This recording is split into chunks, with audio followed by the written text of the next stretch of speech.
Por favor, não se esqueça do nosso Triple C, que é curte, comenta e compartilha.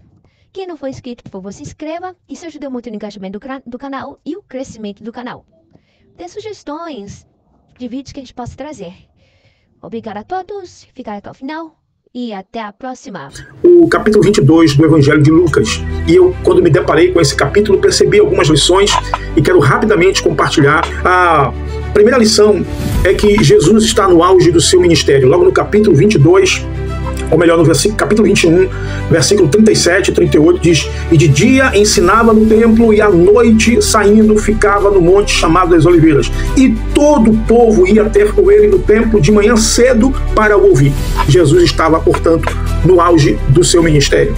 Todas as vezes que o nosso ministério começa a incomodar, seja os religiosos, seja os demônios, vai ter investida contra a sua vida. A primeira coisa, não é porque você está no auge, não é porque você está lá em cima que você ficou imune. Não, é aí que você se torna o alvo central do inimigo das nossas almas. Então se prepare. Todas as vezes que estamos fazendo a vontade de Deus, o inferno se levanta. Às vezes ele vem ele mesmo contra nós, às vezes ele envia os seus emissários.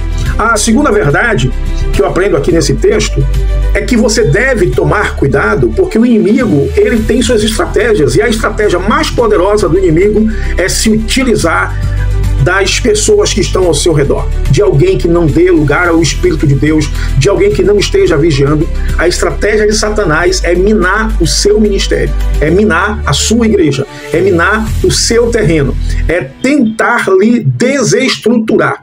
Satanás entendeu que ele poderia tocar justamente em Judas. E aqui uma lição para a igreja: tenha cuidado, vigie, feche todas as brechas para que você não seja um instrumento do inimigo contra seu irmão, contra seu pastor, contra a sua liderança.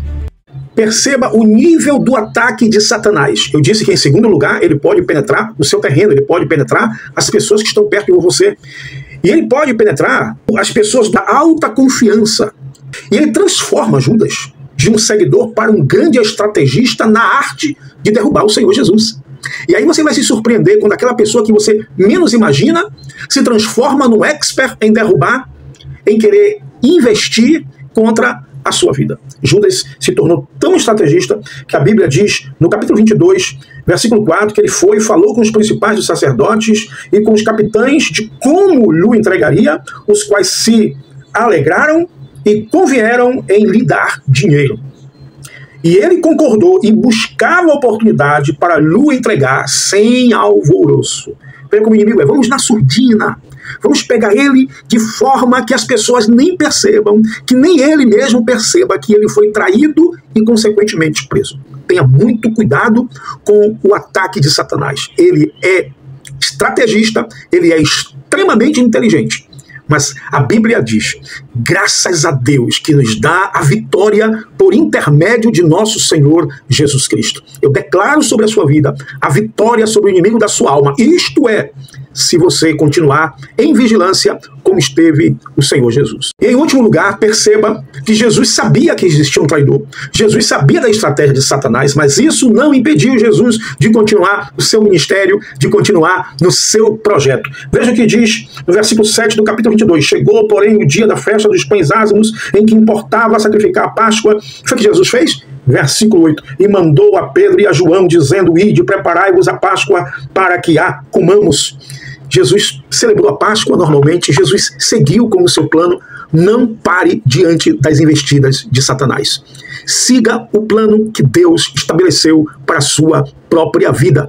E como Jesus, você também terá a vitória. Jesus, enfim, venceu quando morreu na cruz do Calvário por nós, ressuscitou ao terceiro dia, está vivo à direita de Deus Pai, intercedendo por mim e por você. Porque Jesus Cristo de Nazaré, ele não cedeu às pressões das investidas satânicas, seguiu o seu caminho e cumpriu o propósito para o qual foi escolhido. Cumpra o propósito para o qual o Senhor te chamou.